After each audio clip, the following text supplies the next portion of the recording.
Quantum number में जो हमने इसकी 4 टाइप्स पढ़ी, इसको हम बता सकते हैं कि प्रिंसिपल क्वांटम नंबर सेल्स के बारे में बता रहे हैं। सेल्स कौन कौन से हैं, 1 2 3 4 या KLMN। Azimuthal quantum number subshell के बारे में बताता है जो हैं SPDF।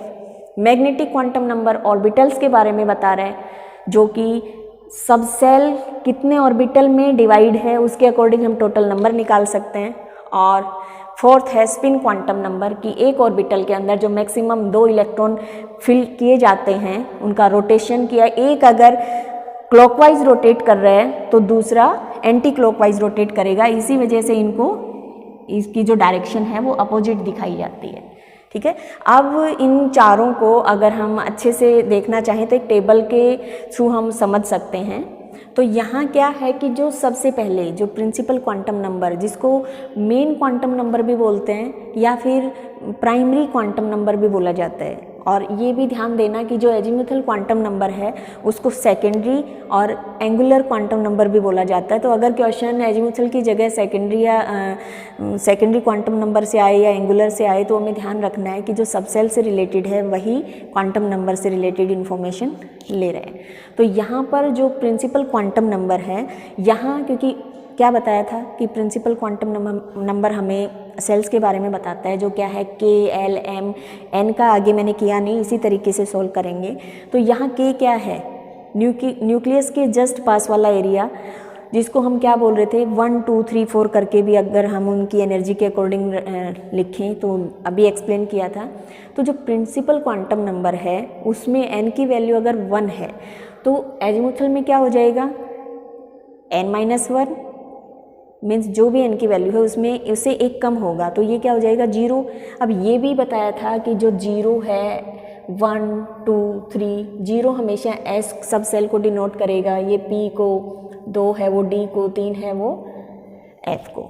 तो यहाँ जैसे ही ये सेल का पता चला हम इससे सब सेल निकाल सकते हैं। जो 1 लगाया हुआ है यहाँ पर, ये 1 हमें बताता है प्रिंसिपल क्वांटम नंबर को, मीन्स कौन से सेल का कौन सा सब सेल।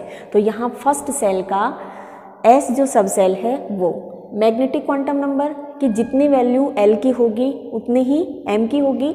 यहाँ प्रिंसिपल क्वांटम नंबर को स्मॉल n से डिनोट कर रहे थे, एजीमुथल को स्मॉल l से कर रहे थे, मैग्नेटिक को m से कर रहे थे, उस स्पिन को s से कर रहे थे। तो क्या बताया था L = m।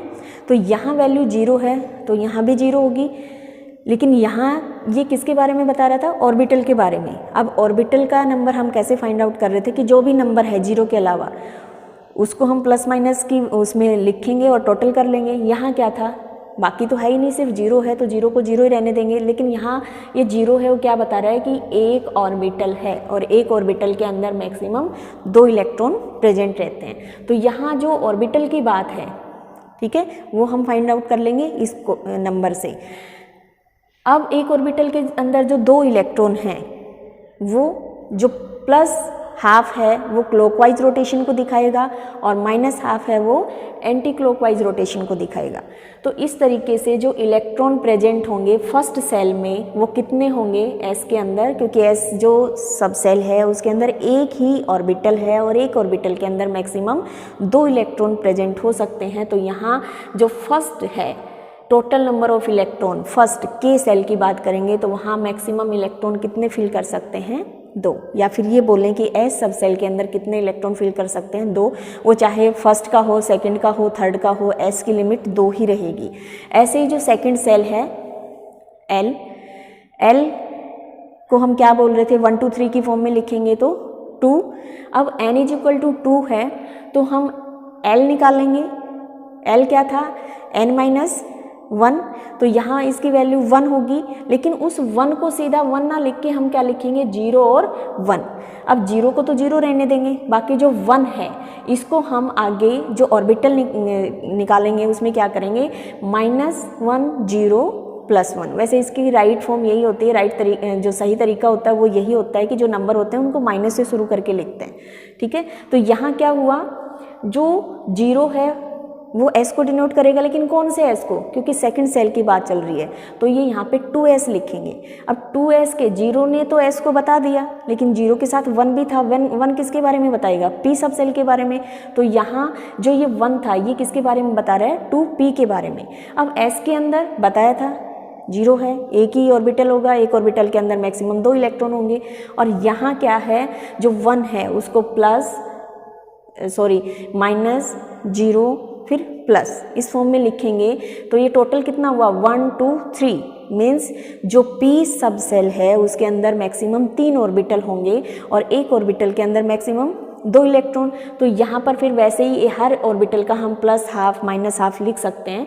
तो यहाँ जो 0 था 2s था, उस 2s के लिए इलेक्ट्रॉन हमारे पास 2 आए। 2p मीन्स p के अंदर जो 3 हैं ऑर्बिटल, उसको हम ऐसे भी लिख सकते हैं कि ये जो है 2px 2py और 2pz, वो अपना इकट्ठा लिख दो या अलग अलग खोल के लिख दो, उससे कोई फ़र्क नहीं पड़ना। तो यहाँ जो 3 ऑर्बिटल थे उनमें मैक्सिमम कितने इलेक्ट्रॉन हुए, 6। तो 2s और 2p के टोटल कितने हो जाएंगे, 8। मीन्स जो सेकंड L सेल था उसके अंदर हम टोटल कितने इलेक्ट्रॉन फिल कर सकते हैं, 8। ऐसे ही अगर m की बात करें, नंबर कौन सा है, n = 3, L क्या हो जाएगा 3 - 1 2। अब ये जो नंबर आया हमारे पास 0 1 2, 0 s को डिनोट करेगा, 1 p को और 2 t को, लेकिन किस सेल की बात चल रही है, 3 की। तो यहाँ पर ये क्या हुआ, 3s 3p 3d। यहाँ पर 0 s को डिनोट कर रहा था तो s मैक्सिमम 2 इलेक्ट्रॉन होंगे। p के अंदर हमें पता है 3 ऑर्बिटल हैं, 3 कैसे, जैसे यहाँ पे करेंगे 1 2 3 करके, तो 3 के अंदर टोटल 6 हो गए। और ये जो d है, d के अंदर क्या था, 2 से स्टार्ट हो रहा था, तो 1 2 3 4 5 मीन्स 5 ऑर्बिटल के अंदर मैक्सिमम 10 इलेक्ट्रॉन होंगे। तो हम ये कह सकते हैं। और ये स्पिन का तो बताया ही था कि जहाँ भी स्पिन है और एक ऑर्बिटल के अंदर 2 इलेक्ट्रॉन हैं, एंटी रोटेट कर रहे हैं क्लॉकवाइज एंटी क्लॉकवाइज, तो उसके लिए हम पहले प्लस की वैल्यू रखते हैं फिर माइनस की। तो यहाँ हम इस टेबल से जान सकते हैं कि जो सेल्स हैं, उनके सब सेल्स हैं, ऑर्बिटल्स हैं, उनके बेस पे हम टोटल नंबर निकाल सकते हैं कि किस सेल के अंदर मैक्सिमम कितने आ सकते हैं। तो यहाँ जो फर्स्ट सेल है उसके अंदर मैक्सिमम 2 इलेक्ट्रॉन आ सकते हैं, सेकंड के अंदर लिमिट है 8 की और थर्ड के अंदर 18। ऐसे हम फोर्थ का भी निकाल सकते हैं। तो इस तरीके से हम इलेक्ट्रॉन्स का ये बोल सकते हैं कि जो क्वांटम नंबर है वो एक तरीके से इलेक्ट्रॉन का एड्रेस बताता है। जैसे कोई कंट्री है उसमें कितने स्टेट हैं, फिर कितने डिस्ट्रिक्ट हैं, इसी तरीके से ये जो स्ट्रक्चर है उसमें सेल कितने हैं, फिर उसको कितने सब सेल में डिवाइड किया, कौन से सब सेल को कितने ऑर्बिटल में डिवाइड किया, और फाइनली जो इलेक्ट्रॉन है वो किस सेल के, किस सब सेल के, किस ऑर्बिटल में किस तरीके से रोटेट कर रहा है, वो हम उसकी पोजीशन बता सकते हैं।